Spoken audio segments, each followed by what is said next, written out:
চরণের ধুলি মাখো কেননা বৈষ্ণব কৃপা বিনা ভক্তের কৃপা বিনা কখনোই কোনো কিছু সম্ভব নয়। তাই গৌর হরিবর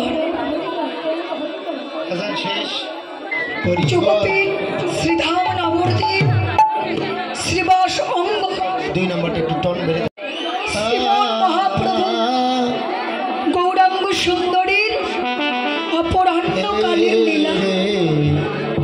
এই লীলাকে আমরা তো কথা বললাম, জগতে কত আন কথা বললাম। আন কথা কাকে বলে জানেন? গৌর কথা কৃষ্ণ কথা বিহীন যে কথাগুলো হয় তাকে আন কথা বলা হয়। জীবনে মায়ার ফাঁদে পড়ে আন কথা বলতে বলতে নিজের জীবনকে শেষ করলাম। জগতে এসেছো, জগৎ ছেড়ে যেতে হবে, কিন্তু তার কাছে যে যাবে কি অতিরিক্ত হয়তো পারো তো ভাই ভগবানকে যে কথা দিয়েছিলে হ্যালো হ্যালো যে জগতে গিয়ে হরি নাম করবে, হরি নাম প্রচার করবে, ভক্ত সঙ্গ সাধু সঙ্গ করবে, আমরা কি তা করতে পারছি না? এই মায়ার জগতে এসে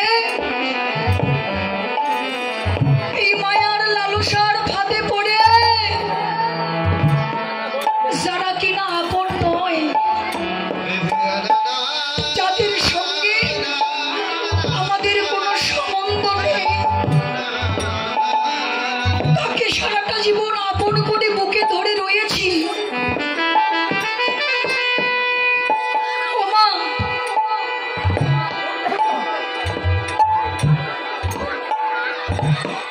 এ জগতে আমরা সবাই ভাবি যে পিতা মাতা ভাই বোন আত্মীয় স্বজন পরিজন এরা আমাদের আপনজন, কিন্তু শাস্ত্রে বললেন না এরা আমাদের আপনজন না। আপন বলতে যদি কেউ থাকে একমাত্র ওই পরমাত্ম গোবিন্দ, যাকে লাভ করিলে জীবনে কখনো কোনদিন হারানোর ভয় থাকে না, যাকে ভালোবাসিলে কোনদিন ভালোবাসা হারানোর ভয় থাকে না, যার চরণ লাভ করিলে অনন্ত কোটি বিশ্ব জগৎকে লাভ করা হয়ে যায়। সেই একমাত্র পরমাত্ম ধাম আমার শ্রীমন মহাপ্রভু গৌরাঙ্গ সুন্দর। বিলম্ব না করে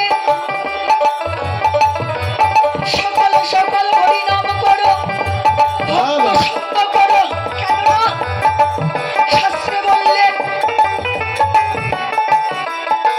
অনিত্য কলির কাল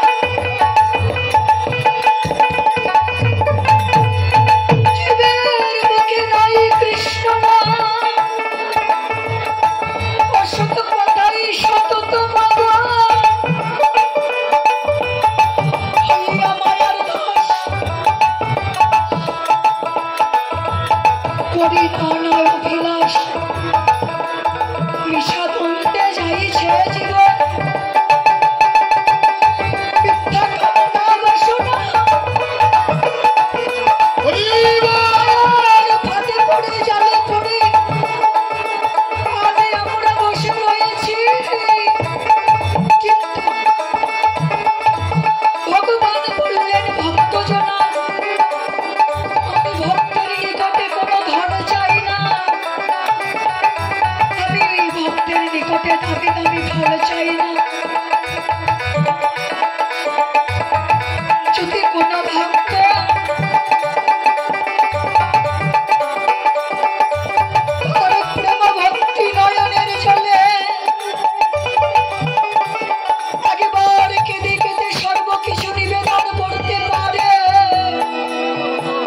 ভগবান সব কিছু ফেলে সেই ভক্তের নিকটে চলে আসে। ভগবান সব সইতে পারে, ভক্তের নয়নের জল সইতে পারে না। যদি কেউ নয়ন জলে কাঁদতে পারে, ভগবান তার ঈশ্বরত্বকে ভুলে গিয়ে ভক্তের নিকটে এসে বলে, ভক্তজনা একবার আয় আয় আমার, একবার আয় আয় আমার বাবা।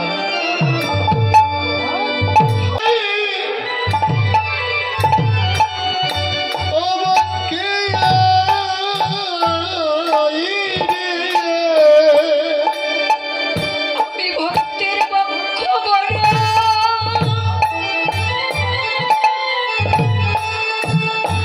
ভক্তের বক্ষ বড়, আমি ভালো ভালোবাসি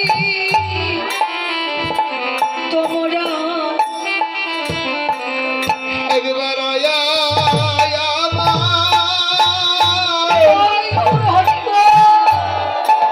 আমার বক্ষে বক্ষে আই রে, ও ভক্তির বক্ষ বড়,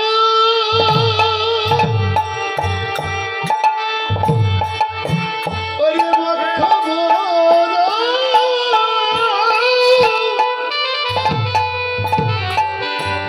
ওই আমি ভালোবাসি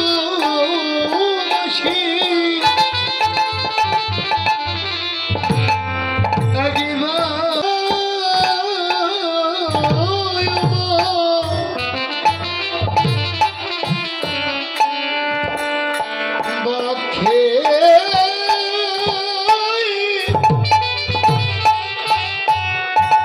ওরে বক্ষে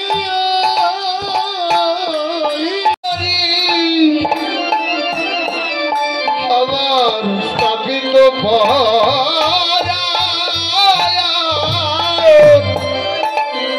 পরাণে জোড়াই জোড়াই। ব্রহ্মচারীজি বললেন, ওগো হরিনাম যেমন করা সৌভাগ্যের বিষয়, হরিনাম শ্রবণ করাও সৌভাগ্যের বিষয়, কিন্তু আমারই বড় দুর্ভাগ্য যে আমি আপনাদেরকে আমার এই কণ্ঠ দিয়ে গান শোনাতে পারছি। এমন ঠান্ডা লেগেছে, মানে কথা বলতে খুব কষ্ট হচ্ছে। তো যাই হোক, সকল বৈষ্ণব কৃপা বিনে তো আর কোনো কিছু সম্ভব না।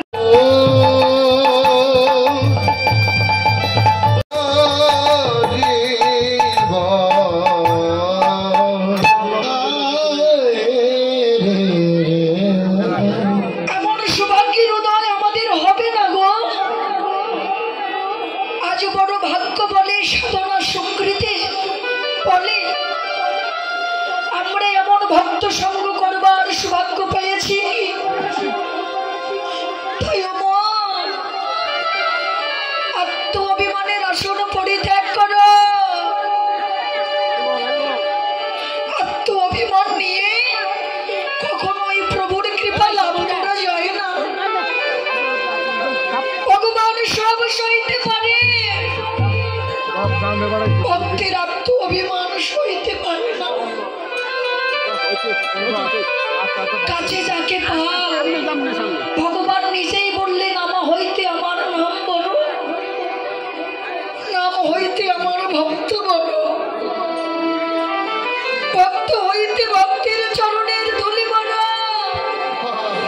তাই তোমরা উঁচু নিচু যা বাঁচো না, কুচ্ছিত কালো মন্দ ভেবো না, যাকে পাও তার চরণে হাত দিয়ে ধরে ভাষা দিয়ে পূর্ণ করো, দেখবে ওই রাধা নাথের করোনা হবে হবে। তাই বললেন, ওগো তোমরা সবাই তোমরা বাকস হবে ভক্তির চরণ ধুলি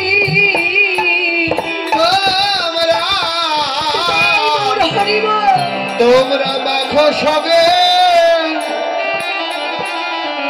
ভক্তের চরণ ধুলি এই না ধুলি হবে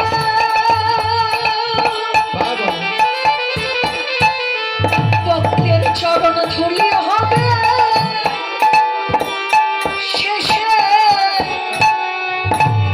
শেষের কবি মাখো মাখো ভক্তে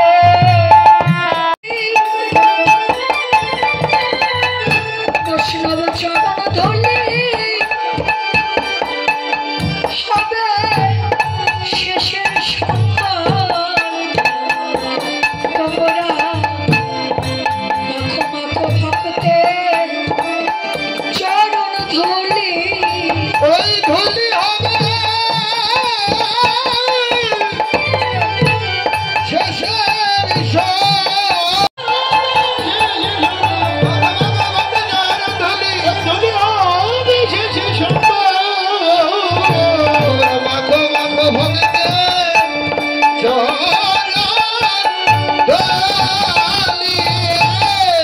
একমাত্র চরণের ধুলি বিনা বৈষ্ণব কৃপা বিনা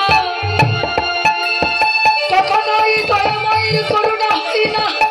তাই আগে সুন্দর বাসা তৈরি করো, ভগবানকে রাখবার জন্য ভালোবাসা তৈরি করো, তাহলেই প্রভুর কৃপা হবে। তোমরা আগে করো ভালোবাসা, আগে করো